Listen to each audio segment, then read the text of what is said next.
God for you isn't even a magical dude in the sky. No, it's an algorithm. You can't even spell the word belief without the word lie. If you believe something, it's privy to be false. Let's say the Earth's flat. It's not completely flat. Is it a square? Is it a rectangle? It doesn't exist objectively. It's a holographic construct that builds itself as we interact with it. There's no such thing as fucking satellites. What goes up must come down, and the sky is the limit. When you burn an incense stick, why does the smoke go up if there is a force putting everything down? How many fucking kilograms of water is in the ocean? But a butterfly, or us that are made of, I don't know, 70, 90% water, we can lift our feet up, we can jump. You've got what I would see as a swastika tattooed on your forehead. It is a swastika, yeah. It is a swastika is the correct term for it. Moon landing. Bollocks. Joe, welcome. All right, Ty, thanks. I'm on to my podcast voice now. Yeah. Do I need one? No, you're all right, mate. You're all right. Hey, Ty. I've been excited about this one because obviously we keep bumping into each other. I mean, I've known you for years and I've known your brother and stuff, and that we keep bumping into each other and having these really mad conversations about the earth and energy, and that I think hippie it's round shit. and you think it's flat. Hippie shit. So I thought, do you know what? Let's do it. Let's just talk about it on here because I think it's super interesting. Okay. And you've got to listen to other opinions in life, I think. Don't you? Yeah. Like, loads of people have different theories, different opinions. You don't have to necessarily believe it or buy into it. No. But I just like absorbing all that information from loads of different people. Yeah, cool. And making my own mind up. Yeah. Hopefully. So, yeah. So let's see by the end of this what if I I can do, leave yeah. here. It's like that. So, mate, you're a tattoo artist Yeah. from Bournemouth, as I know. Yep. I'm not going to go too far back, but obviously I do remember you pre any tattoos, pre any like mad piercings, all this kind of stuff. Anyone that's listening and not watching, real quickly, how did you go from that person to this person? Work. Just work. Yeah, well, my old man was tattooed when I was a kid. Like, he was considered heavily tattooed, had sleeves and a lot of stuff on him. So I had an interest in it. And then at 17 years old, for my birthday, he took me for my first tattoo. I was always artistic as a kid anyway. My mum was artistic. She's like, you'd come home from school and she'd painted the rooms with murals and stuff. So we'd always done art and stuff. And then when I left school, we'd set up a job. There was a construction company working at the school, Rossmore Community College at the time. Yeah. And I managed to land a job with Woodmace, which is the company that would work in the groundworks on there. So I literally just had the day everyone started the school holidays, I started work. And it was like a short, sharp shock of getting paid £4.10 an hour on emergency tax, waking up at 6 a.m. to get to site for 7 a.m. to dig fucking holes and break bits of concrete and stuff. And it was like, whoa. Full on. Like, it hit me heavy, yeah. And in the meantime of doing that, there's a guy, Simon Bennett, that was a friend I'd met through Fitness First Gym. Yeah. He had a small tattoo supply company. And I just, because I was artistic and stuff, and I'd got into getting the tattoos, I just thought, I'll just get some kit and just have a go, just start fucking about and just see what happens as a hobby. Did you start on yourself? Actually, really. ironically One enough, of your poor friends have got some shit tattoos. Well, it's ironic now as a vegan, but pigskin. My dad went to the butcher's and got me a load of pigskin. It was fucking disgusting. Yeah. And it's not very good, to be honest. Like, now, years later, you're better off tattooing a piece of fruit like a melon or an orange or it's a lot better. The skin's a lot better on it. But at the time where we were at with it was that. And I had friends. I was only like 17, so I had friends that were up for free tattoo work. So I just mullered half of Kent Welsh. Mate, I had my first one, this one, when I was 16. I've had it lasered off here. I might have go over it. Yeah, we'll sort it. 16, 17, 18, like just loads before I was like That's why 21. I'm black, to be honest. That's why most of my stuff's black. So just covered over old crap. It is mad. It's a one-way journey for me, though. For anyone that's listening and not watching, Joe's covered, like pretty much his head, his face, his neck. I mean, you only really got like your eyes and your tash. Yeah. That's clear. Any thoughts of covering those as well? I don't know. I always like the idea of still having a little bit of a face in the middle, but potentially when I get older, I might end up doing it, yeah. I do sometimes think about it. I think what I'll probably do is build through this, where I've had it tattooed my face at 21, which was really upset my parents. Yeah, I bet. Yeah, but so it's gone, like, where it's aged now, I'm half thinking I'll go through the middle of it with white ink, and then, like, you can, once you've had a period of time of something aging, like, you can put black on top of old black and it will stay. Do you know what I mean? The newer black will stay darker. So I'm thinking of getting like a fine needle and then like underlining some of the squares. To make it kind of... Just to keep the same thing, not go too much more in, but kind of like enhance it maybe. But I don't know. I've still got. You're running out of skin, so you're gonna have to go back over the top, aren't you? Yeah. That's pretty much where I'm at with it. I mean, it'd be hard to tell how many tattoos you've got, right? One, yeah. Is that what you look at it? Just one continuous tattoo, all linked up. I guess all your chest and back's all done. Yeah, everything. Yeah, I've got half a ball bag and my inside of my thighs to go. Really, to be honest. Do you ever regret having so many tattoos? If I do, I cover them over. Is that your way of dealing with it? Sometimes I'll be like, I mean, there's things I tattoo on myself at a period in time when you think something's relevant. That's what I did with mine. Yeah, and then I've been traveling, and you have time on your own when you're not speaking to people for days and days, and then you sort of look at something and you're like, what the fuck was I at? Why have I done that? Or that no longer represents me. And then at that point, I have to go straight away and black it. Like, I had this thing, it got to a level of like coverage where photographers would just want to take pictures of you. And they'd always, initially I was, oh yeah, I'm happy to help, like do whatever. And I learned quickly that the photographer has their vision of what they want a photo to be. And you end up doing this thing for free. Yeah. And you end up represented as like with their vision superimposed on you. You look a cunt. So they're like, if I don't think I can say that. No, it's cool. You can swear.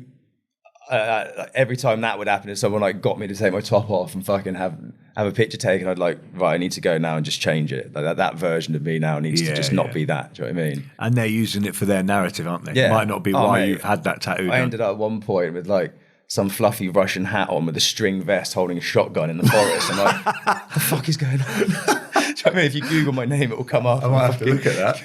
Might put that in the trailer. So bad. So bad. There's so many bad pictures of me on Google. That is funny, mate. Mate, I'm going to touch on one tattoo in particular. Yeah, you know it's coming. So you've got what I would see as a swastika tattooed on your forehead. Swastika, yeah. It is a swastika. Swastika is the correct term for it. If you just lift that hat one sec so the camera can see it. Okay, cool. I've got them on my hands. I've got them all over my guts, my whole body, everywhere. Yeah, I really rate the symbol. Really? And what it stands for, yeah. Okay, so let's find out what it stands for in your opinion. Okay, it's not my opinion. It's is that the actual? So if you go anywhere, if you go to Japan, the temples are marked on the maps with swastikas. So there'll be a public map, a street map, and there's swastikas all over the map. You're like, what the fuck? Really? And you go to them, and they're temples, yeah? In India, you go out in the morning, the women are drawing the swastikas on the floor with chalk. Every temple you go to, massive swastika. Yeah, it's a really, really sacred, special symbol that's been completely bastardized by this German politics. Do you know what I mean? And it's like, I mean, my initial thing... What does it stand for? Like, as in, what's the actual meaning of it? The basic movement of energy. So it's going to go into what we're talking about here with the flat Earth crap and everything else. So the premise of my argument with all of this stuff is there's a basic geometric law that underlines all of reality that can be observed everywhere and cannot be denied by anybody. Yeah. Okay. And that basic thing is the Torus Field. Yeah, which is like, you know what that is? It's a donut. Yeah.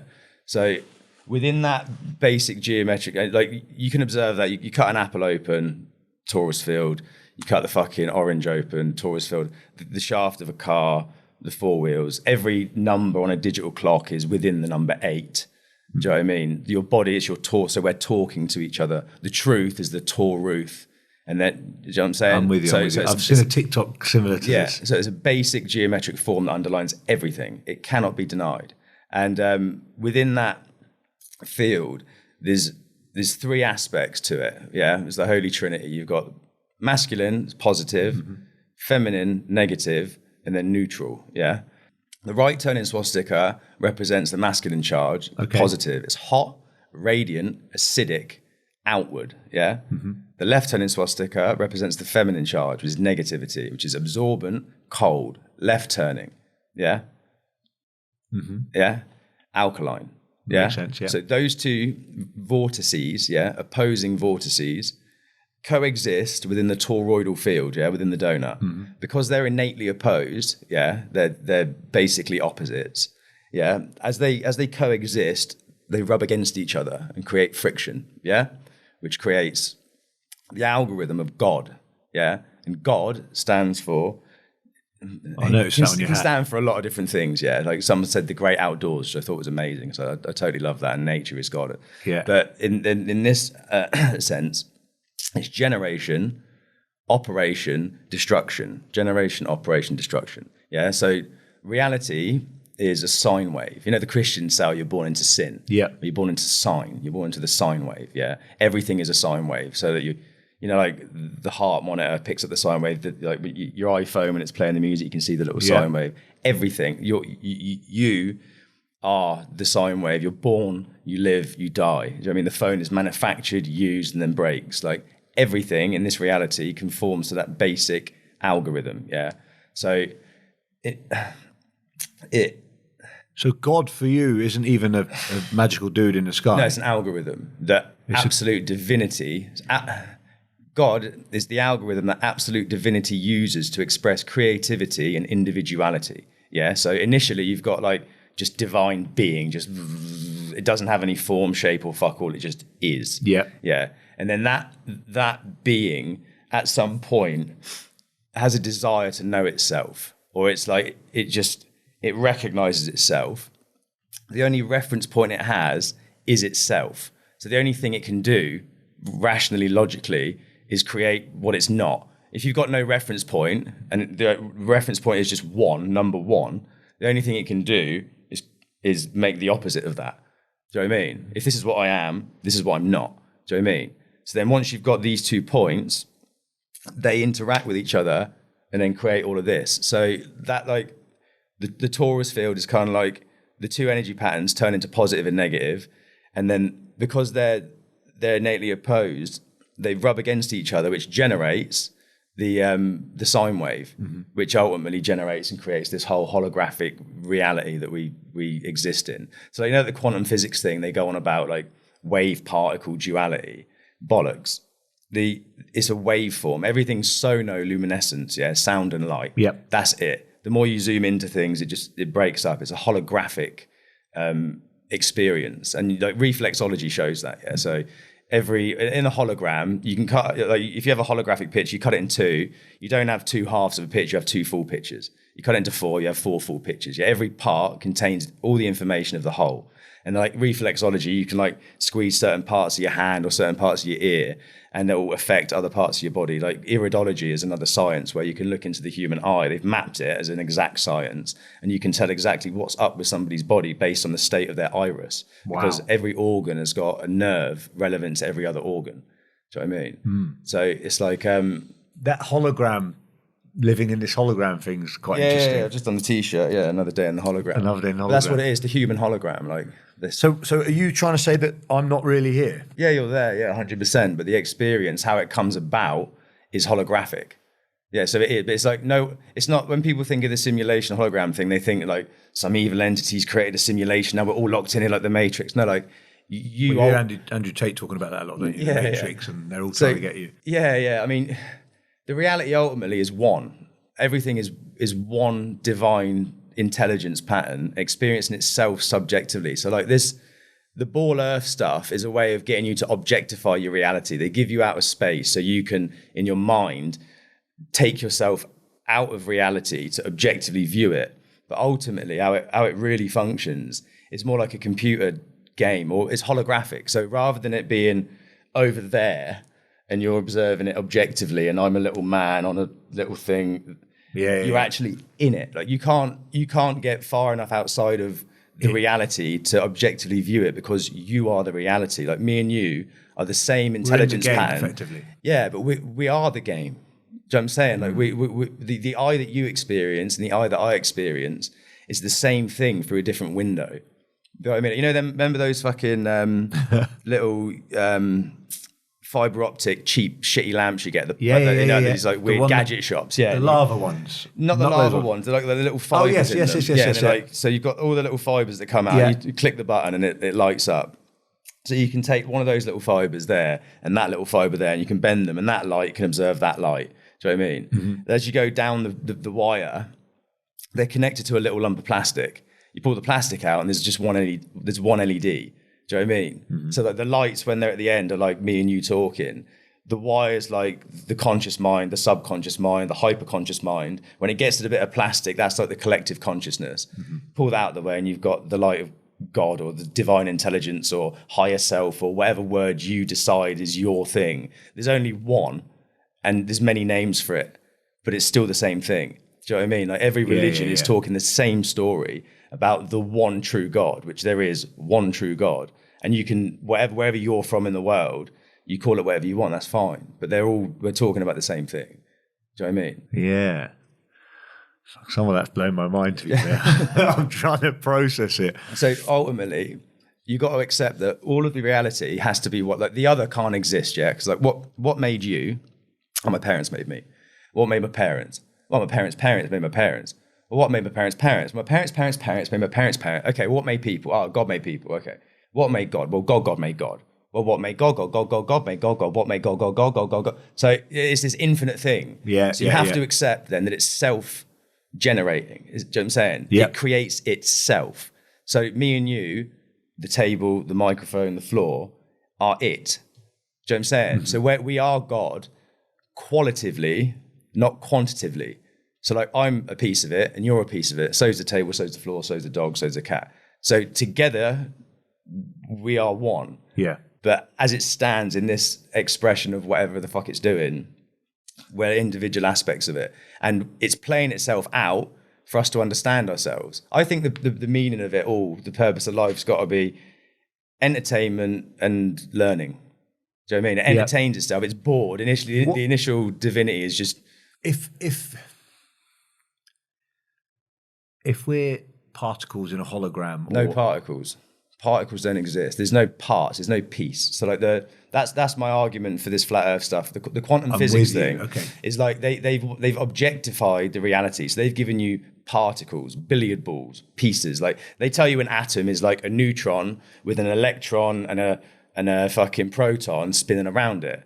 Bollocks. Yeah, that doesn't like if what we can observe together always conforms to the toroidal pattern. Everything, yeah. Even the word truth, Toruth, it's like, it's so obvious. Do you know what I'm saying? Everything requires that. Like, it's then what are the chances that everything we observe, like for me, there's a difference between science and scientific method, or I call what most people call science, scientism now, because it's like a religion, because you've got like in a religion, you've got the holy man and he's closer to God. Yeah, you're too scummy to know God, but he's purer than you. You can't know God. He knows God. So you need to go to him. He refers to the book.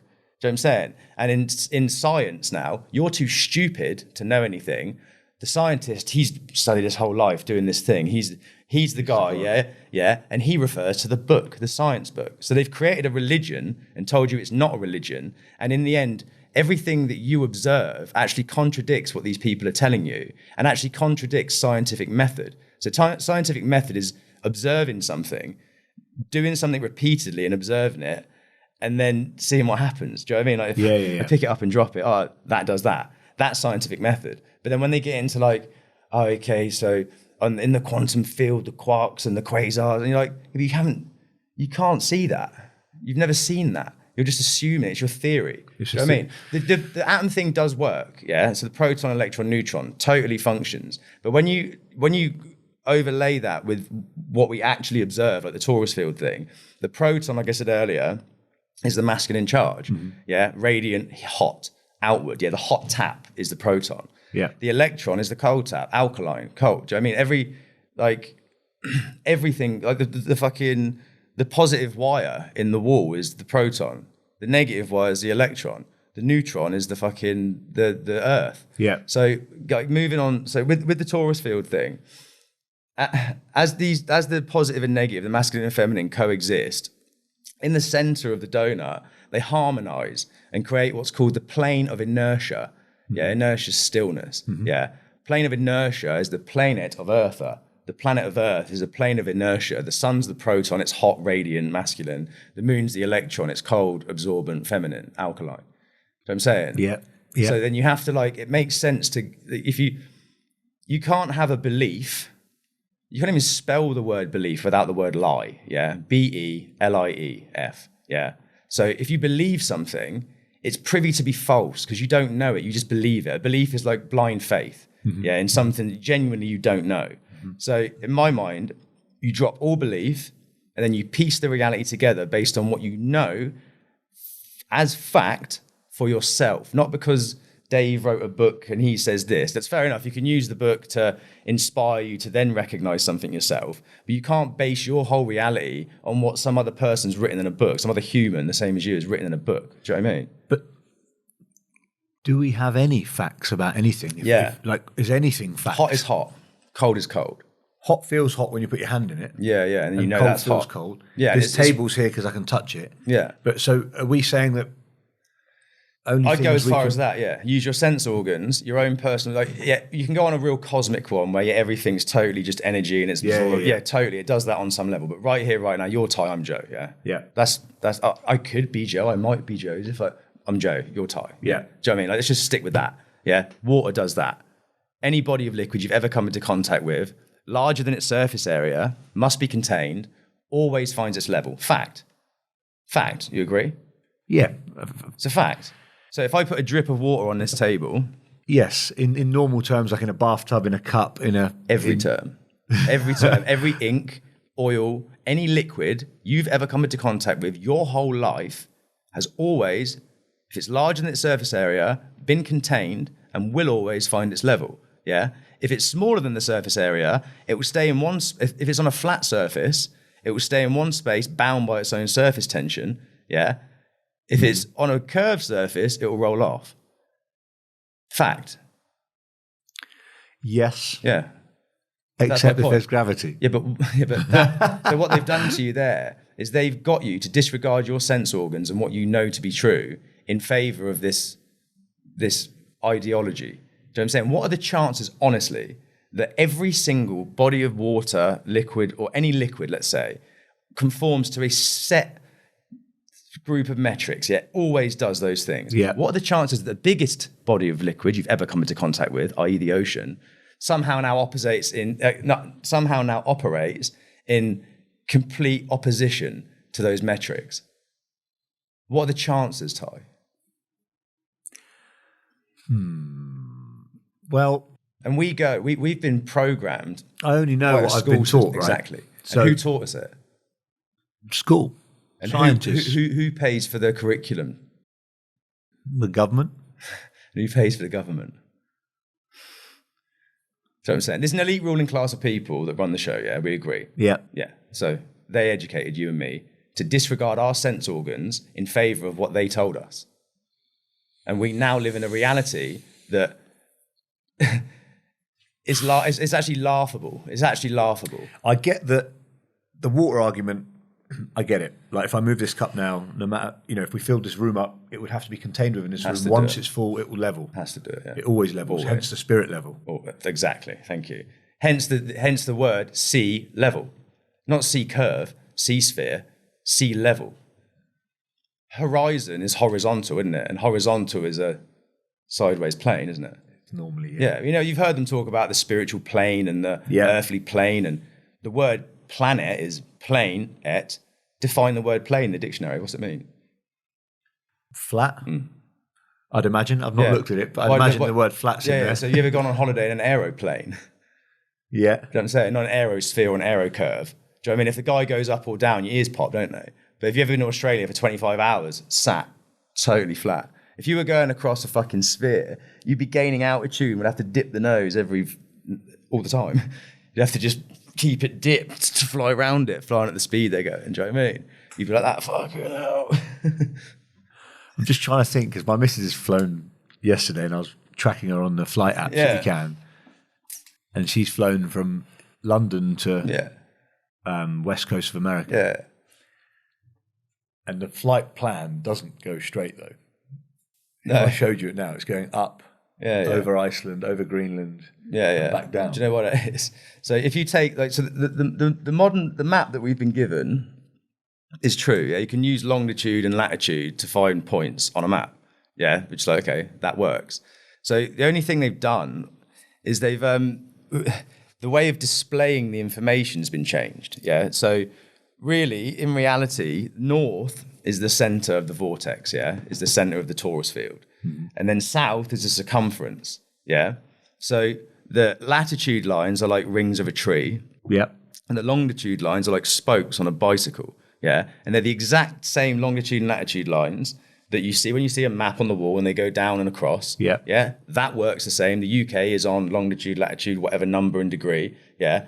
But if you then take that and then you collect the top of all those longitude lines, so they spoke out, and then the latitude lines would naturally then become the lines of a tree. Yeah. That's actually the same map that the military use, and like a sonar map. That's the true model of the reality. Like, it makes total rational sense that it correlates with the basic geometric principle. Do you know what I'm saying? It's like, and it can't. It's still the same thing. Like, nothing's changed. You're not having to like get your head around, it's all totally different. No, it's the same thing. They just warped the information. All they did was took the circumference, wrapped it round to a point, and now you think it's a ball. Do you know what I mean? But here's some other facts then for you, other than the water thing, if you want to go into that then. So let's go, far away. You agree with me now. Basic physics dictates you cannot have two opposing pressure systems side by side without a solid barrier. Explain a bit more in normal terms. If you vacuum pack some weed, the only thing, the only thing that keeps the vacuum a vacuum is the plastic bag. Yeah, because the vacuum is a negative pressure system. Correct. And the outside of the room is a positive pressure system. Yes. So you need the bag to keep those two. So you can't vacuum fresh air outside. You couldn't vacuum the earth. But my point is that without that, you can't have two opposing pressure systems. You can't have a vacuum and a non-vacuum side by side without a solid barrier. Mm-hmm. Nature abhors a vacuum, yeah? It doesn't do it. It literally doesn't do it. So the notion that the Earth is a positive pressure system and the vacuum of space is clearly would be a negative pressure system, and there's no solid barrier. Like, you can just put little spaceships up and go float around and then come back in. I don't know if you've ever over vacuumed something and seen the power of a vacuum. Do you know what I mean? Like, if you vacuum clothes, yeah? And you can put all your clothes into a thing and make this amount of clothes like this small. Yeah. Like, the pressure is immense. And that's just in like a small little bag. If you imagine the notion of like an infinite vacuum, mate, the Earth would be like a Rice Krispie, but it would just pop. Do you know what I'm saying? And then, like, let alone then put a little tin can from the little Rice Krispie up into the space. And then the little man gets out in his little swimsuit and it's movie stuff. It's totally retarded. Like, so hang on. So the moon landing, bollocks. You don't believe it happened? Don't believe anything, no. Don't believe it. Don't believe anything. No, don't believe anything. Go with what you know to be true. No, you can't land on the fucking moon. The moon's like it's a luminary. It's like it doesn't exist for you to drive up and land on. You just think that was like a political play? Clearly, obviously. If you go on there, if you get your phone out, look at the fucking lunar landing. Honestly, you know, like now. I have actually looked at some of those videos, and some of them hangers and tinfoil and fucking duct tape. Come on, man. Do you know what I mean? Like, that went through an infinite vacuum to no.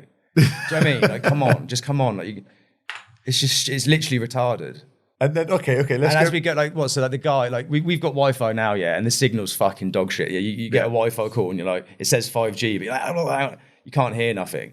But then this guy's got his little dial-up phone and he's like rang the fella on the moon. They're like, oh yes, hey Houston. Like, really, honestly, you genuinely believe that as a fully grown man? I don't know. Do you know what I'm saying?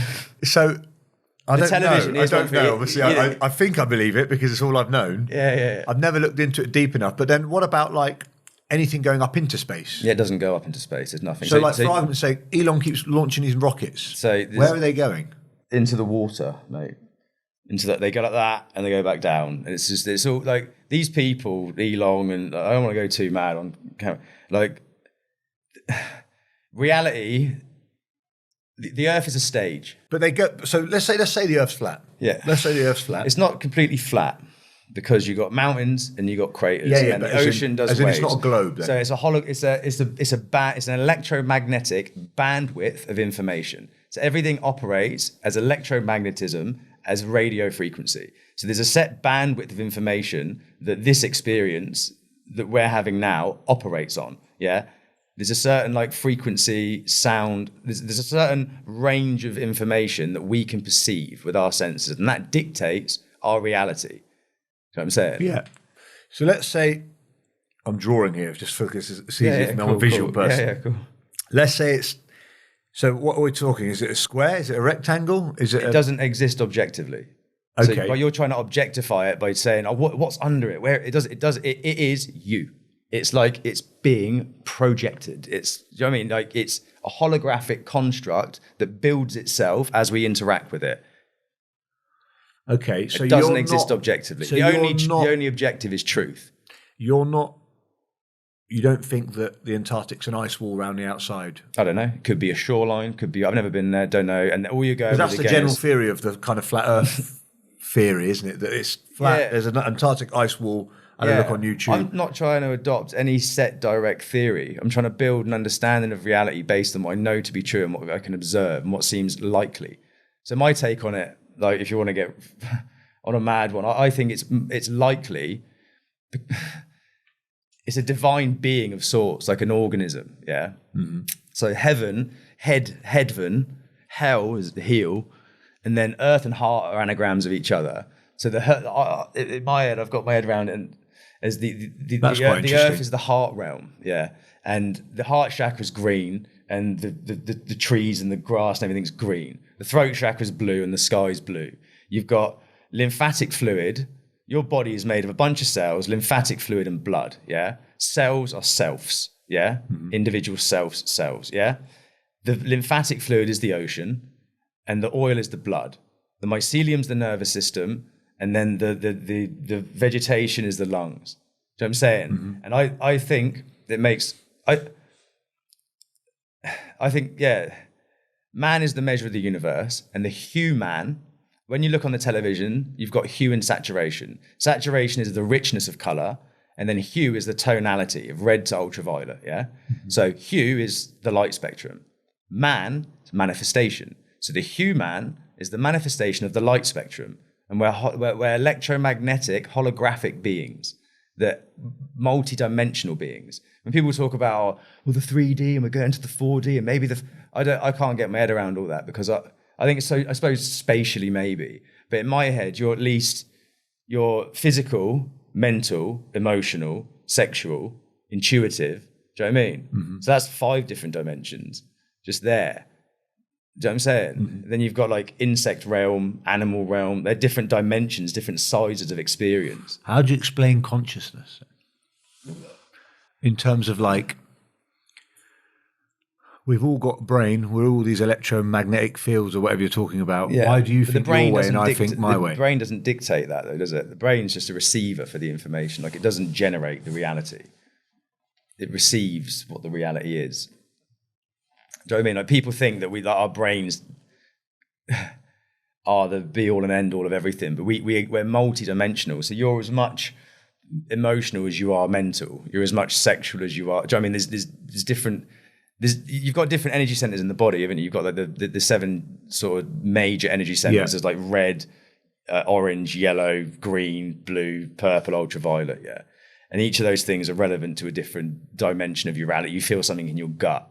Or you're like, you know what I mean? Like if it's emotional, it comes from the heart. Or do you know what I mean? If you're like, you're trying to express something, it's here. Do you know what I'm saying? Yeah. So, I mean, I don't think you can put into words ultimately what consciousness is, but you know what consciousness is because you're conscious. So it's that thing that makes you you.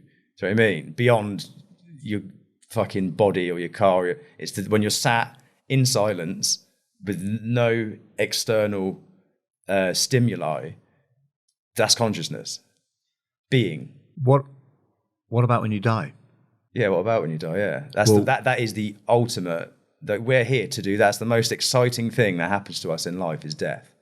And this whole thing is some sort of, as far as I can deduce, some kind of training ground to see if you are of a certain, to see if you qualify for the next version of reality. Like everything's. So you believe there's something after? Because what I mean is, so this physical being body that I can touch is probably the realest thing I know to be true. Yeah. Is going to Die. It's going to kill over. It's going to stop working like a car would. Mm-hmm. They're going to either burn me or bury me. Yeah.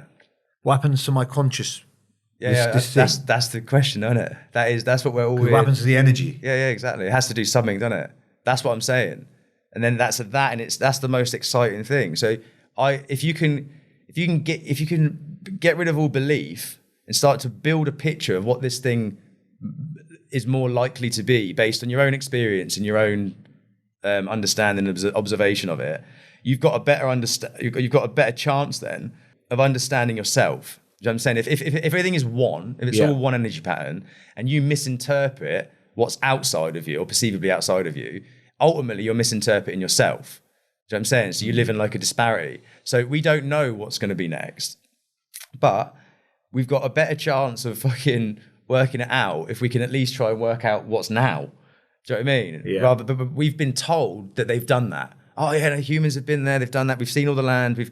I'd go as far as saying that the elite ruling class they've got us in a petri dish, and we've got these little bits of paper, passports, that allow a few of us at certain other plots of land and different things. But I'd say there's loads more land than what we've been told. And I'd say like certain level of the military know that. And I'd say a lot of the pilots must know certain things. But a lot of these people are in the club, do you know what I mean? They're in a club. It's a huge club, and we're not in it. Fucking hell. It's mad, some of that. Yeah, it's mad. But it's do you know what it is? I don't know whether I'm so preset. It's hard. My mate put me onto it, yeah. I can't fathom some of the shit you're saying. Absolutely. One, it's scientifically I don't understand it, but two, like, well, what the hell's he on about? I go up on a plane, I can categorically see the curvature of the Earth. That's retarded. You've literally never seen the curve of the Earth. So if you stand on the Burj Khalifa in Dubai, the tallest building in the world, the ocean comes to eye level. At the top, you can see it go round. You can't. You think you can. What can I see then? Go to the Bournemouth. Go fuck the Khalifa. Go to Bournemouth Pier. Right. Put your feet in the water. So the thing, like, I know I'm a tattooist, not a scientist, and all this crap. I tattoo geometric tattoo work. I like geometry. Yeah. Yeah. Basic geometry. Yeah. A sphere.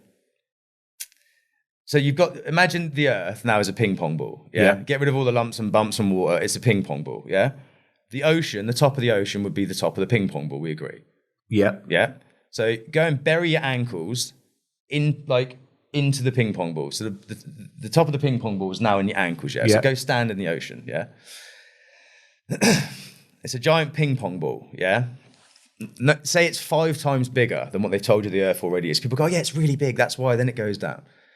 There is no way, geometrically, you should be looking straight up at the horizon. There's no way the water and the sky should converge at eye level if the top of the water is going away from itself in all directions. Yeah? Mm-hmm. If you've got a sphere, wherever you stand on the sphere... You can't see the end, is what you're saying. You can't see the fucking... Because it should be going round and down.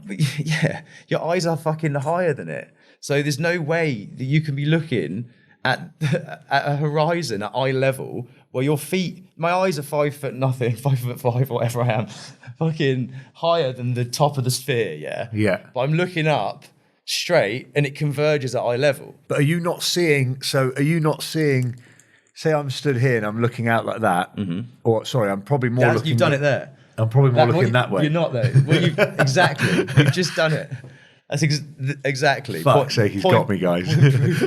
Do you know what I'm saying? So then, get this then. Is it not just though when it's as far as the eye can see is when it looks like a horizon? It's as far as the eye can see, exactly. But the convergence point of the floor in the sky, if the floor was going down around itself, would be lower than eye level. It would be at the level of the top of the floor, which would be at your ankles. And then you get onto the sand, so you're now higher than the top of that ball, yeah?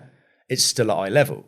But the higher you go, if the only way you should be looking at eye level, if the Earth is a sphere, is if your eye is at the fucking level of it. Do you know what I'm saying? Yeah. And as soon as you get higher, it should, even if it's humongous, it's so fucking big, it looks flat, yeah, as they tell you.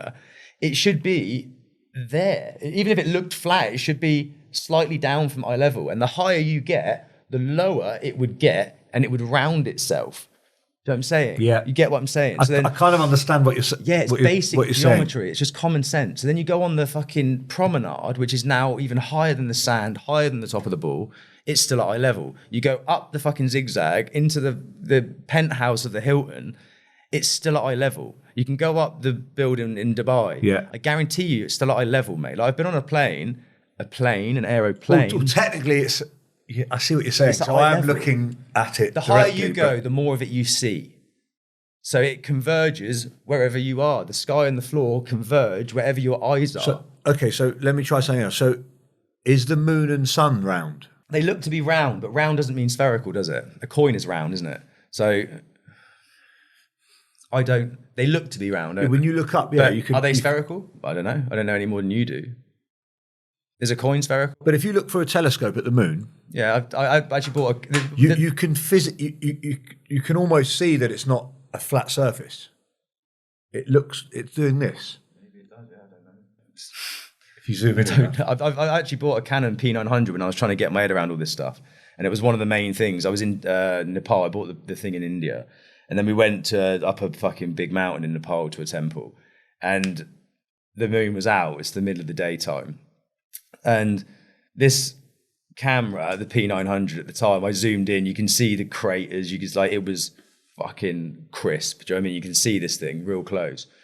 And then with the camera, I looked at like a fucking little speck in the distance, zoomed in on it, yeah, brought that into view, seen the next little speck, zoomed in on it, to the point where the camera could like just make out this little flag in the distance. It was blurry, and wherever I moved my hands, it was miles away, yeah? Yeah. And I knew then that the moon was closer than that flag. And that flag was still in Tibet, because I can't see any, in Nepal, because I can't see any further than, I'm not seeing into another country with this camera. Do you know what I'm saying? So I know then, just by observation, direct observation, that the moon is closer than that flag, because the camera has zoomed into that clearly, and it hasn't zoomed into that clearly.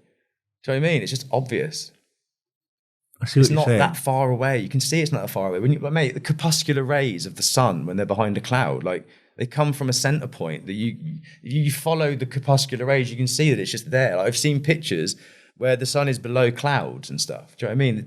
The information is out there. Like, it's just okay. So let me try something else. What are the elite, or the people that tell us information, gaining from telling us that the Earth is round and not flat? If you deny your reality, if you deny everything your sense organs are telling you in favour of what I tell you, that can benefit me. Yes or no? You have control. Yeah, exactly. There you go. Do you know what I'm saying? If you literally, if you're sat there and I say, Ty, don't get off the chair, mate. There's a ring of fire around you. It will burn you. It's in your interest to stay on that chair, yeah? You can't feel the heat. You can't smell the soot. You can't even see the flames. Nothing in your field is telling you that there's a ring of fire around you. But you wholeheartedly believe me because I told you. That's handy, to manipulate populations and get things going the way you need it to go. Yeah. Yeah. In a control. Yeah, exactly. But what else are they I'm trying to do? just trying to think what the bigger... It's just control, isn't it? It's just, but ultimately, on a real deep fucking spiritual level, we've already covered that it's all one. So the elite, or the idea of the elite, on a deep level, it's just you anyway. You're fucking yourself up for the sake of understanding yourself. It's like a Rubik's Cube, and you've just like mixed the Rubik's Cube up and jumped into it. Forgot everything about everything, and now me and you are going through it, enjoying ourselves day by day, trying to work out what the fuck's going on. Do you know what I mean? It's a game. It's a cosmic game with yourself. So like you can play, when we're here now, Joe and Ty in the room, we can talk about the elite and this and everything else as a point of conversation. But like on a deep level, in reality, you're either a victim or you're responsible for yourself. Mm-hmm. Yeah, you either take responsibility for yourself or you're a victim. And that's a choice every second of every day. Do you know what I'm saying? And it's like, it's that. No one's doing it to you. You're doing it to yourself. But you doing it to yourself is so complex. And so you're such like an eternal, infinite being that you doing it to yourself now is perceived as like, yeah, there's these people there doing this. And do you know what I mean? We've all got our own wants. I get the money theory for control, the fake bits of paper that we give around. I get the passports, I get the borders, I get all that political stuff. Yeah. But when I zoom out as far as talking about the Earth being round or flat or whatever, that I struggle to fathom why they would want to control that element of the narrative. But that is that's the number one thing. Like before the 60s, like these few people, like we were this thing in our head that it's this massive thing and everyone at NASA's in on it. And no, mate, we went to schools. We were just programmed with an idea. And then the idea now has ran itself to a point where we're here. But ultimately, is there any foundation for that idea? If you think that's true because you were told it repeatedly as a child, but have you actually looked at the sun and the moon? Have you actually got your head around? Quite a lot, but I just, it's round. What are the chances? Two, it goes up in the east and sets in the west. Yeah, exactly. But what are the chances that the hot one, yeah, there's exactly, when they go past each other, you agree they're the same size, yeah. They look because they're distance. Yeah, exactly. So in this magic Big Bang that everything just randomly exploded out of nothing from, what are the fucking chances, honestly, that the big one was just so perfectly far away, the hot one was so far away, it was bigger and hotter, but it was so far and it perfectly, as they go past each other, are the exact same size. When everything else in reality has a clear balance, masculine and feminine. Yeah, you can't deny that, man and woman, hot and cold. Yin and yang, do you know what I'm saying? Like that, it's that. But then what they've done is they've what they've done, what we've done, what the reality at this point seems to have done is they've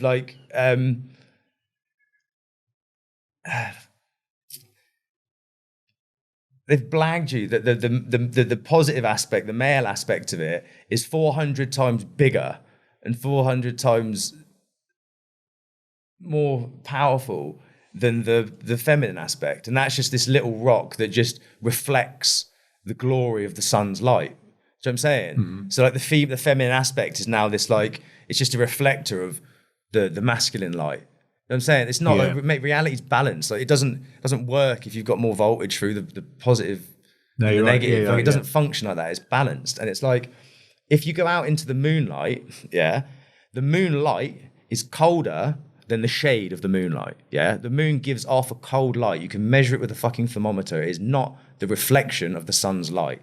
They definitely interact with each other 100%, and that dictates the phases.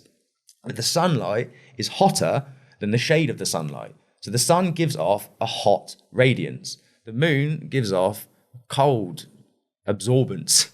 Yeah, you know what I'm saying? Yeah. They're two opposing things. They're not the same thing. And then if you go out once a month, especially in the winter when you've got a clear sky, you can see the sun and the moon in the sky at the same time. Mm-hmm. This was one that did it for me, And it's they tell you that the shadow on the moon is the Earth's shadow. Do you know what I'm saying? Yeah. Yeah, but when they're both in the sky and the moon's in phase, you're on the Earth and the sun's there and the moon's there and the moon's in phase. Where's the shadow come from then? If you're on the Earth and they're both there and you're on the Earth, out the way of it, and they're clearly in front of each other, what's creating the fucking shadow on the moon? And if the light source... What is creating it? If the light source, which is the sun, is actually 400 times far away from the object being projected on the moon, how does it go into phase? If they're local, when the sun's here and the moon's here, that's a full moon. When the sun's here and the moon's here, that's a new moon. Yeah? Yeah. And then it's waxing, full, waning, new. Yeah? And it does this. So So you think they're local? Yeah, they're local. They're clearly local. And they're the hands of a clock. So when you pull the globe thing out of itself, you take the South Pole and it's now the circumference, longitude, latitude. Yeah. 24 time zones, 24-hour clock. Yeah, each time zone is an hour of the 24-hour clock. The moon is the hour hand, and the sun is the minute hand. Yeah, and you've heard of the electromagnetic ley lines of the Earth. Yeah, so you can measure these things like major cathedrals, fucking pyramids different things are built where these things cross. Yeah, they're measurable. So the sun and the moon are what's called quantum locked. over the electromagnetic ley lines of the Earth. If you go on your Google, and you can maybe do this when you do the thing, put a link to it. There's a 2-minute 51-second video on YouTube. If you type in quantum locking, and it shows you a superconductor, which is a magnet that's been frozen with liquid nitrogen, and they put it over a track like this, a flat ring track. And the superconductor, the magnet, will sit anywhere you put it. You can move it there, it will hover there. You flick it, it will just move around the tracks, called quantum levitation, And it's a practical example of how the superconductors, the sun and the moon, operate above the stationary plane of the Earth. And the electromagnetic ley lines, have you seen this thing on my arm there? So there's the center of the Torus Field, the donut. If you've got the donut and you're looking sideways, when you look on top of it, you've got the right turning lines are the positive lines, the left turn lines are the negative lines, And it creates this toroidal field that you see everywhere. The center of a flower, sunflower, everything in nature does that pattern. You cannot fucking deny it, So the Earth, the ley lines do something similar to that, and the sun and the moon are quantum locked over those things. And they yin-yang, so the yin-yang, the white dot in the black is the moon, the white of the moon in the darkness of night. And then, so like the sun is actually black light, it's dielectricity.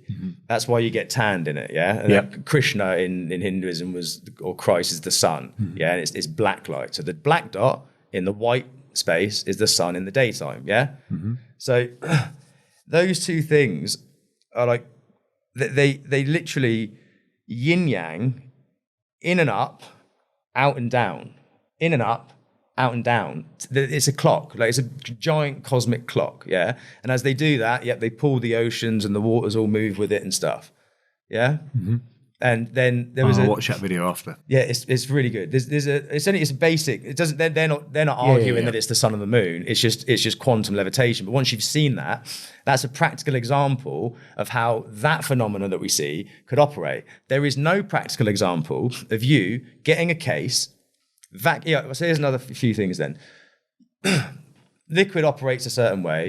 You can't have two opposing pressure systems side by side without a solid barrier. You cannot cause combustion in a vacuum. Fact.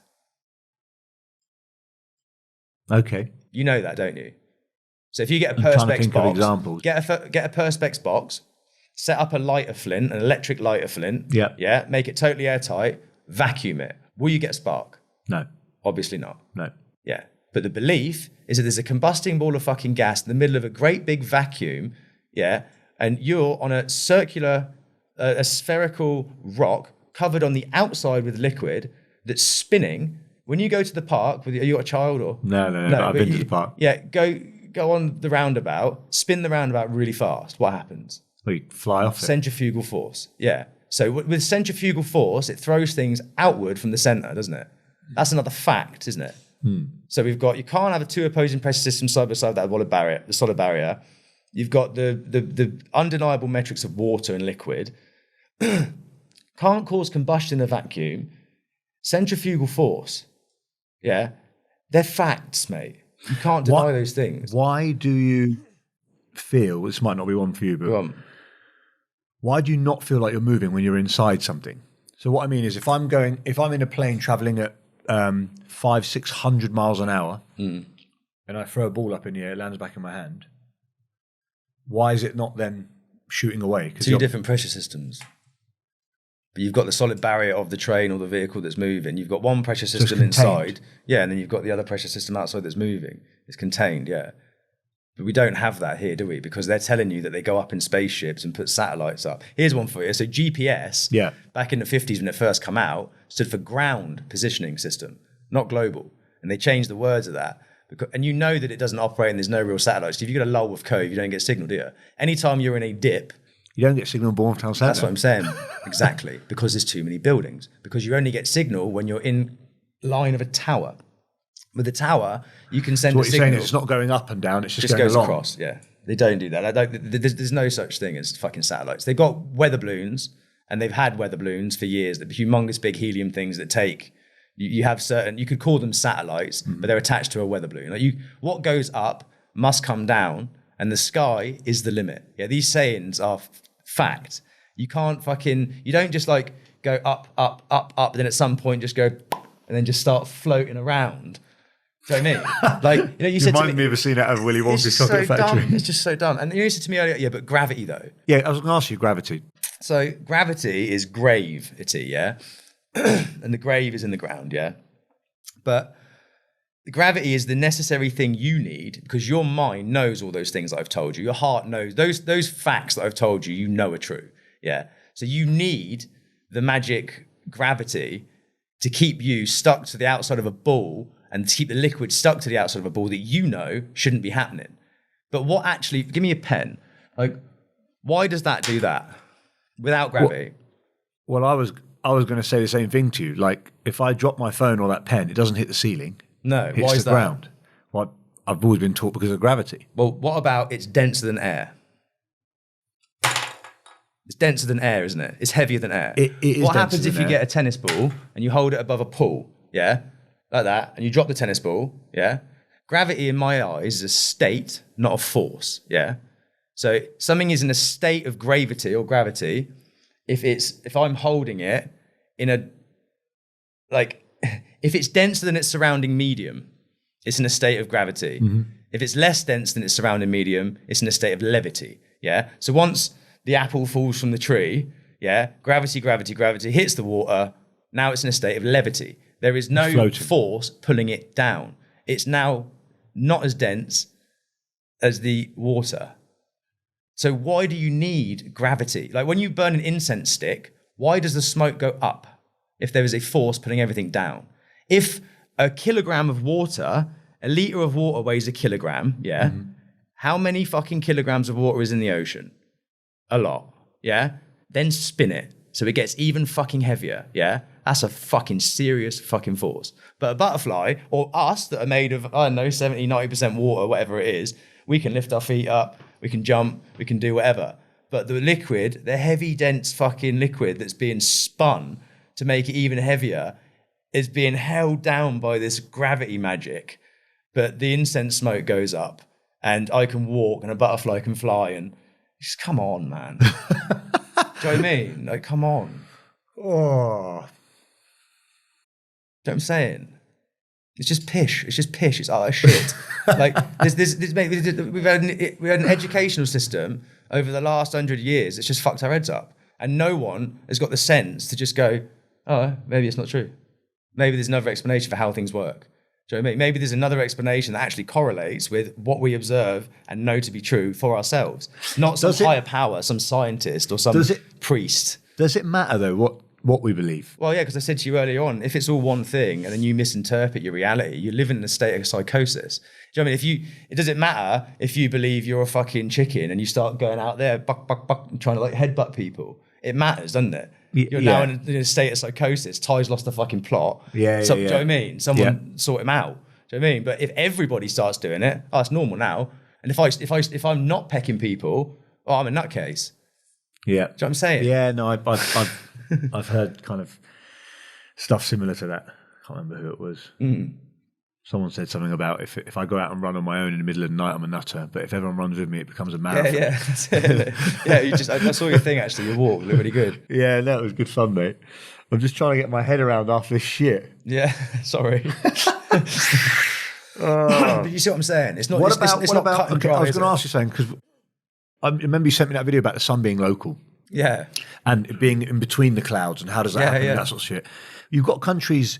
So how do you explain like countries like Iceland that have 3-4 months of only sunlight? Yeah. Why is the sun not going down? Because they're local and it's their position. Or not going down, but not being blocked or whatever. It's the position on the on the cosmic disc, I suppose. I got to be careful where you say it because as soon as you say that the disc, people start to objectify it and think it's a disc with a bottom. But it operates as a horizontal bandwidth. You can only see so far. So in the morning, the sun comes. It doesn't rise and then go down. It starts off very small. Go to Bournemouth and look fucking pier side.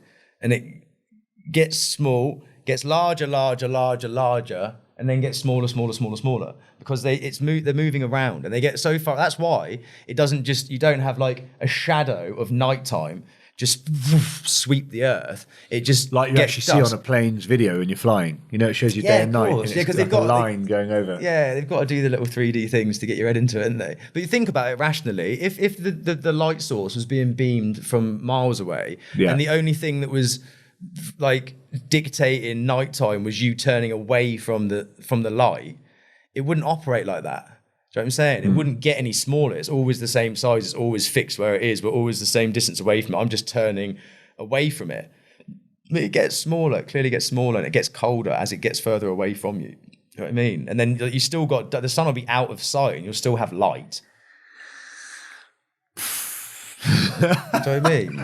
I there's elements in what you're saying that my rational mind can fathom and think, okay, there seems to be some logic in that. It's actually, but there's a part of my brain that just doesn't want to accept it. It's the programming course, mate. It took me months. My mate told me, but the only thing that I just can't. I still believe when I look, I see the curvature. I genuinely believe when I'm on a plane, but just like now we've had the chat, start having a look, because you've only ever looked at it from that point of view. Yeah. So like, look at it from a different point of view. Just drop the bullshit, the idea, and then just look and think: is it possible? Can what I'm observing be explained in any other way? And if so, well, is the thing that I actually hold true, does that actually correlate? Does that add up? Do you know what I mean? And it doesn't. I'm telling you, it fucking doesn't, mate. Like, if it did, I wouldn't be in this situation. Like a good friend of mine who actually put me onto the vegan thing years ago, put me onto this, and it was so bonkers. There was a few times I was just like, I don't know. It's such a like the opposite of what you know. It just gives you a headache, and you're like, what does it matter? It doesn't fucking matter.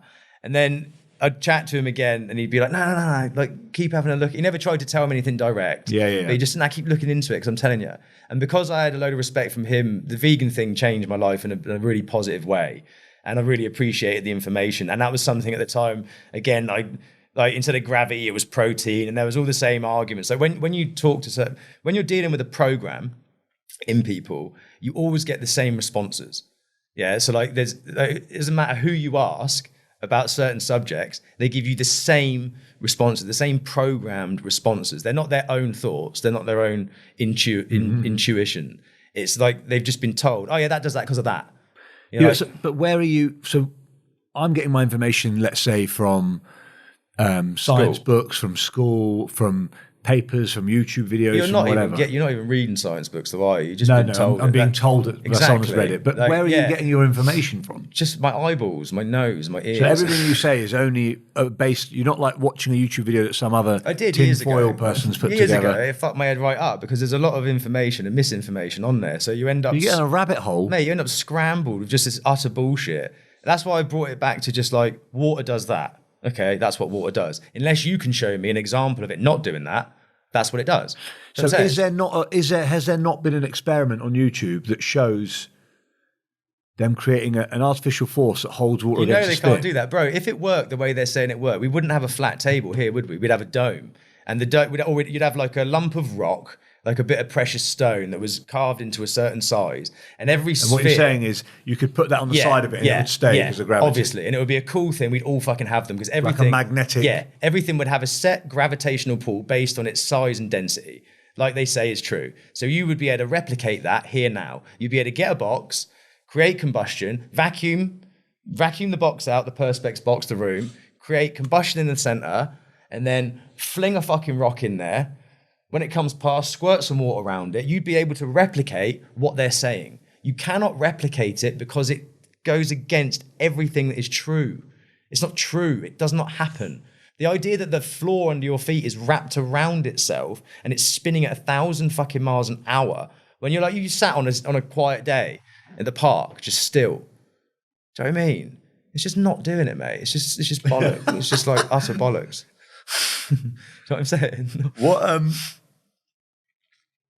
What's holographic repatterning? I put holographic reprogram. It's just some bullshit that I invented. You invented description of tattoo. No, it's because in my head, my take on reality is holographic. Got you. The tattooing is reprogramming. So your mental state changes fucking every few seconds. Your emotional state changes every few whatever. Your physical state every 7 years is totally brand new. Everything in this reality is constantly changing, yeah.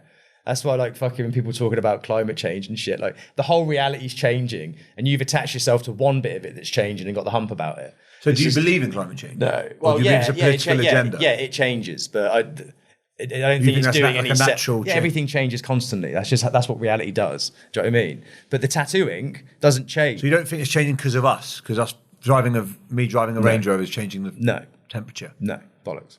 Or whatever it might be. Bollocks. Utter bollocks.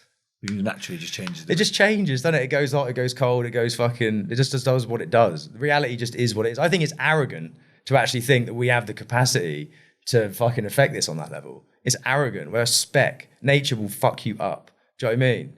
You go in the middle of the ocean in a storm and tell me that you've got the capacity to change it. Like, do you think anywhere along history, obviously we don't know, we're guessing this, but like there's some mad civilizations in the past, like the Mayans, the Egyptians, all this them stuff. lot knew the score. Yeah, I was just going to say, do you think anywhere along the way these guys actually knew? All of them. All of them knew it. And now... Is that why we can't understand these pyramids, you reckon? Yeah, in the last couple hundred years, we've been punked by a group of people. There's a group of people that have got... that just want to just run the show. It's just... And then it's easier to run the show if the people don't know what's going on. It's that simple. Yeah. It's just that simple. It's obvious. But if you look... if there's a guy on there, Wakey, that went to India and did the Vedic astronomy thing. And he was talking to the Jains. And in the Jain temples, they show you, this is Blue Mandala, this is Jambu Dweep, this is the fucking, there's different sectors. They've got a full fucking explanation of this as that correlates with the Earth not being a sphere. And he went over, then he goes to all these ancient temples and schools, gets their take on it. Then he goes to the modern school. And then the people are trying to rationalize their understanding, their ancient understanding of reality that they've known since fucking time, that was passed down through the elders of the societies. And then they're trying to rationalize this new thing because back in the 60s, these fucking Hollywood idiots have just made a movie and told you they've been to the moon. Oh yeah, like before the moon landing fake crap, it was like ideas, yeah? It was like, oh, they changed the mathematics, yeah? So like, the equation is a set thing. Yeah. And you can get the same result of an equation if you increase one side of the equation and decrease the other. Do you know what I mean? So like the sun and the moon are actually the same size, but if you increase the sun size and decrease the moon size, the equation still works out. Do you know what I mean? Like the map, like the longitude and latitude lines are still the same, but you've just plotted it differently. And then people have bought into the different way it's been plotted. Do you know what I mean? So... I was watching on YouTube like old world maps. Insane. But the maps in the 50s, the different plots of land. Mate, I would go so far as saying, even within the Arctic Ring, there are plots of land that the average Joe public, me and you, just don't know about. They've knocked them off the maps. Like, it's just... What, you just think you just don't sort of fly over them, or you wouldn't know, would you? So you wouldn't have a fucking clue, yeah. You just wouldn't have a clue. There's obviously a lot of change from really old maps to current maps. But how does that? The Earth doesn't change like that. No, but their argument is that tectonic plates or something. Tectonic plates, ice melting. Yeah. So lands that were land are now underground. Yeah, I mean, there's civilizations that are underwater. I do buy that to an extent. Yeah, but there's because if you're saying that every 7 years, let's say roughly everything changes, reality changes, it would make sense that the ice melts for 7 decades and then warms up and then freezes again. There's actually an argument with the flat Earth stuff that the moon is like a reflective map of the flat plane. And the section of it that's... I'm with you. Mate, some guys like took... bouncing off... it's the like... sun's bouncing off the Earth and reflecting up onto... So that's like the fucking... When they took the moon, you know the shapes of the craters, the dark patches and stuff, inverted it, found a section of it that correlates 100% perfectly with every known landmass, sunken or not, that has ever existed in our known world. And then there's like the rest of the moon. And the theory is that as the sun and the moon move, they warm an area and then an area freezes. But I don't know. All that stuff is theory and fun for me to get my head around. But I'm just trying to stick to facts. Do you know what I mean? And like the facts are this, so that can't be true. What would happen if you and I just got in a car now and boat and any sort of vehicle and just fucking went one way? If you went east and west, you'd come back to the point where you started. If you went north or south, I would love to know. East and west, you'd come back to where you started? Yeah, it's a clock face, isn't it? So that's the way you can circumnavigate, because east and west, it's like a coin, isn't it? It's like a... The sun rises in the east. You're not, it's a vortex. You're not saying that way. You're saying that way. Yeah.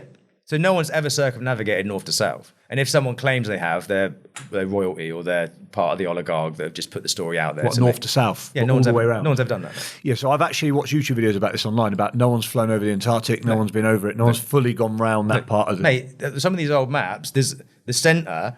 It's like a black hole, isn't it? No, there's like 4 land masses that create some bizarre swastika river in the middle of it. Like, there's some really mad fucking shit out there. I mean, it's hard to know what's true and what's not, isn't it? The east to west thing, you're not really... North's the centre, and east and west is like the hands of a clock. Yeah, so you're going, I mean, like this way. Yeah, but no one's done that.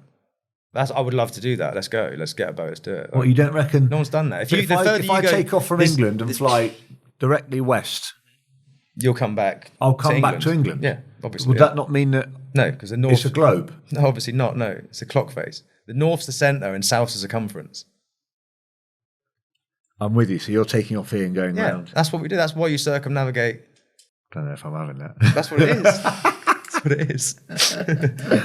That's what it is. The Antarctic thing genuinely excites me, though, because no one's been there. I quite like the idea of the unexplored. And what about the notion, like the Antarctic Treaty, that all these warring countries that can't fucking seem to see eye to eye on fuck all have got together and created the Antarctic Treaty where none of us can go there? How do they manage that? What happens, though, if me and you got on a flight and just... Well, there's a couple of guys that have done it. There's a couple of Australian guys. There's one guy I've seen in a plane, and he ends up with 2 fighter jets saying to him, listen... Turn. Yeah, we're going to shoot you out the sky if you don't turn around. Yeah. And there's 2 Australian guys in the fisher boat, and they head south from there. And obviously, Australia's quite close to it, and they're the same thing. Like, you literally stop now, or you're going to get shot. It's just you can't do that. You just can't do that. I've read some shit about it having some like weird alien base, like, as in our like secret naval bases and army bases. I'm all for that. And I'd say that the alien thing, the idea of these like fucking funny grey-headed creatures from outer space, like, I'm not buying that so much. But extraterrestrials, extra is more, and terrestrials, terrain is land. So an extraterrestrial is just someone from another land, isn't it? So I'd go as far as saying, there has to be other plots of land with different vegetation, slightly different coloured or shaped humans, and I mean, I think it will always conform to the toroidal field. Like it will always have eyes, arms of some sort, maybe 8, maybe 2. It'll always conform to that set geometric principle. And my point with this Earth thing is, so the Torus Field is. Like when you're looking at the Torus Field from the side, the plane of inertia, the neutron is the plane of Earth, like the planet of Earth. Yeah. So we're on the neutron. That's why it's green. That's why it's fucking calm. That's why it's still. Mm-hmm. And then when they say the world goes round, the world, WHIRLD, world, whirlpool, the vortex. So the world does go round, but when I say to you the world goes round, you think of this imaginary ball thing spinning. But it's not. The world is the vortex of the reality around us that clearly moves around us. Like the terrain, terra firma, is terrain, that unmoving terrain, terra firma. That's what I'm saying. It's The Antarctic thing. So I'm going to go away and do 2 things now after this conversation. I'm going to go away and watch a load of videos and stuff on pro and against, and how it could work both ways, and try and make my own mind up a little bit. Do it, but bear in mind. And I might have to get you back on because I've got a load of shit that I'm up for it. The videos are kind of all right. There's the large majority of how people. How can we tell though without? Because once you know, the only my way belief is this, your belief is that. Yeah, so fuck the belief off, like I said, and go with truth, observable reality. So look at the fucking sun. Go on a plane next time and actually look. Don't just tell yourself you can see the curve. Like, look, I've been on a plane twice now where I can see the sun that side and the moon that side. Do you know what I mean? So like, and it's clearly like the convergence. Obviously, if you've got the clouds may be lower than the convergence of the sky and the thing, and you might think, oh, but on a clear day, when there's no cloud in the sky, the convergence of the sky and the water will always be at eye level, and that dictates that insinuates that the higher you go, the more of it you see. Do you know what I'm saying, mate? But surely on a clear day, then what you're saying, on a dead clear day, not a cloud in the sky, perfectly. If I got a strong enough camera or telescope, you'll bring a boat back into view. Yeah, I could see from one side of the Earth to the other. Well, no, because the eye can only see so far. Telescope? But yeah, that can only also What I'm see, saying, it if will I- magnify it so much. But if you can actually If do I could this, physically build a big enough or strong enough telescope, I should be able to see technically from Australia to yeah, but Canada. it would have to be like it's not just like the clarity of sky and water particles. There's too much information between this point and that point for you to be able to see there's clearly obviously the other mountains side and stuff, so it might not be. even without that, even if you take that out, just bits in the air, fucking Wi-Fi. Like there's things that are going on that would disrupt your view.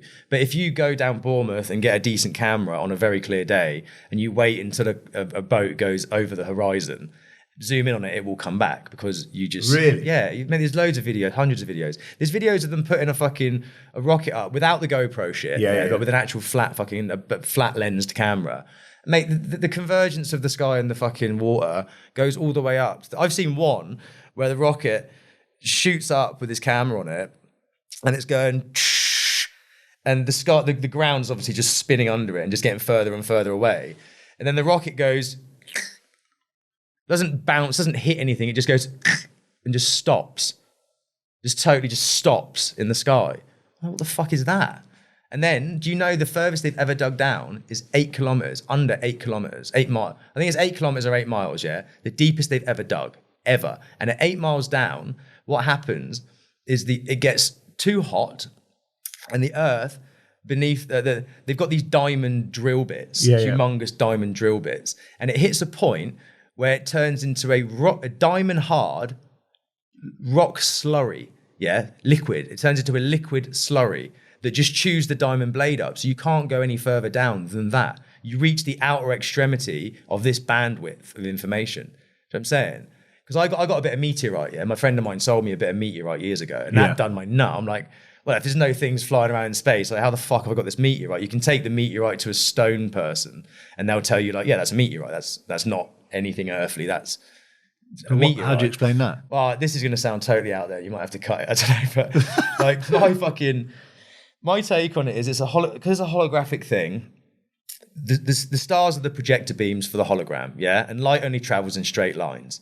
So it makes sense to me that at each extremity of the bandwidth, there has to be an undulating, movable, reflective surface that bounces the light to create what we know as reality. Mm-hmm. And I think that when the energy gets a bit fucking intense and shit goes down, that if this thing's like an undulating ocean of, the fucking liquid Terminator, Terminator 2, the liquid magnum guy.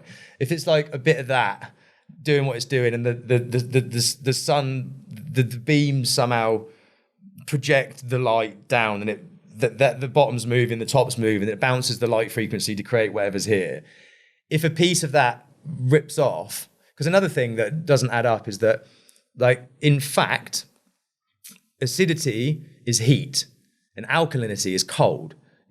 So like the lower you go, the hotter it gets, the higher you go, the colder it gets. So it always done my head in that these rocks would then like come through and heat up and melt and then come down because it's not hot there, it's cold in the sky. You know that when you get on a plane, these freeze. Do you know what I mean? So it's like, in my mind, well, they put that down to the speed and the gravitational, ozone layer and the pull and all that kind of stuff that you're talking. Yeah. I think anyway. Yeah, I honestly don't know. So I mean, that was just some like outlandish. That's just an idea. That's not facts. You know what I mean? Like you've got to, like, with this sort of stuff, you've got to. There's so much of it's theory. Yeah, even with science, so much of it's theory. Well, the majority of it's that, mate. The only thing is science is. Okay. That's science. That's actually science. So you do something repeatedly and see what happens. And then if you keep doing that and that always happens, that does that.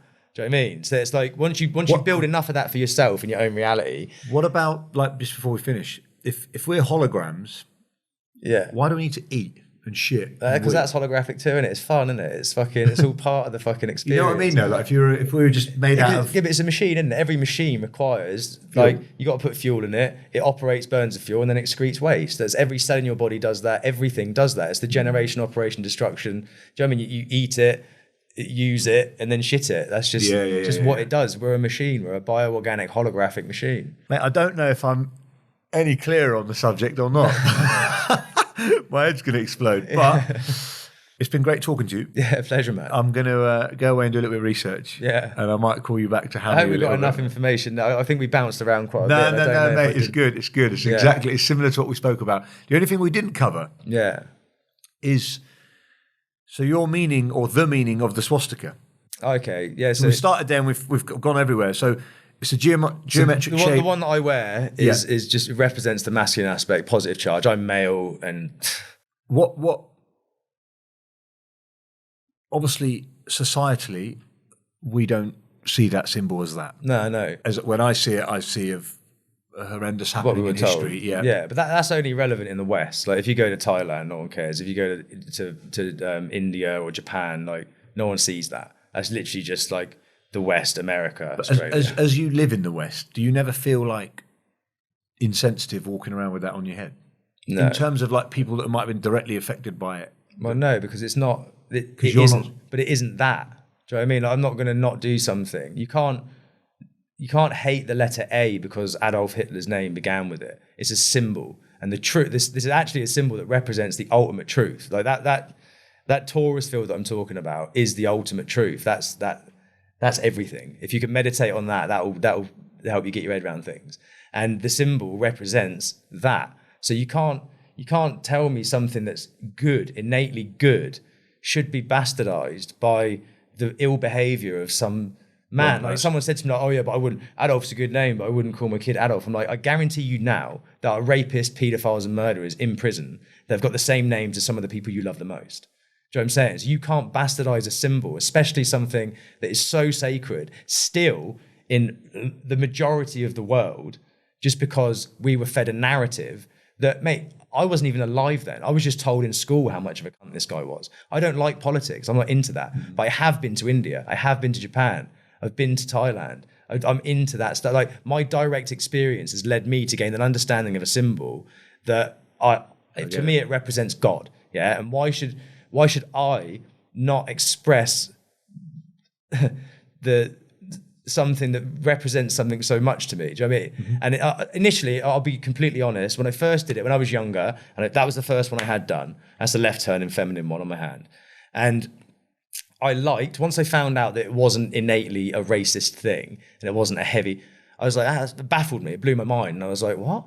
So I looked into it and was like, fucking wow. Do you know what I mean? Like it's actually like this religious thing that's really sacred. And I was like, well, that's truth. That's not opinion. That's fact. Well, do you know what I mean? Like that it's been doing that. Yeah. So, and I liked the controversy. I liked the notion that somebody may judge me because they wrongly presupposed that I associate myself with a group of people that pass judgment on another group of people. Do you know what I mean? The irony just done me. And I was like, yeah, it's a watertight argument. Do you know what I mean? So I was just kind of up for it. And then as time's gone on, and I've sort of like done a bit more traveling, done a bit more research and really got my head around it. Like it is the ultimate sacred geometric form. And like, I'm happy to explain that to anybody that wants to talk, and anyone that's too ignorant or arrogant to want to talk about it. If they don't want to interact with me, I'm not bothered. Do you know what I mean? I'm really not that bothered. And anyone that is up for it, I'm friendly and up to talk. I think a lot of us have probably never done the research on what that is, because you just link it to of course. And then it's like period in history. So is it right to bastardize something sacred because of a story you were told at school? I guess not. And just because something's like, you think something's a certain way, like you should add up. Do you know what I mean? Like, oh, the guy's got a swastika. Oh, he seems friendly. Just ask. Do you know what I mean? Like, why that then, mate? Do you know what I mean? But there's a lot of things. There's a lot of things that I might think that I wouldn't do out of respect to my community, my peers, but I don't think it's disrespectful. I wouldn't walk around with my knob out. No, nor would I. It's vulgar for sure. As in, but I don't think that's a very natural part of our body. Like it couldn't be more natural. These are all made. Clothes. Yeah, I'm with you on that. So it's just I hear you. Yeah, I hear for you. sure. Mate, appreciate it. Absolute Thank pleasure. Thank you so much for coming on. I hope it comes off all right. I hope no, it's wicked.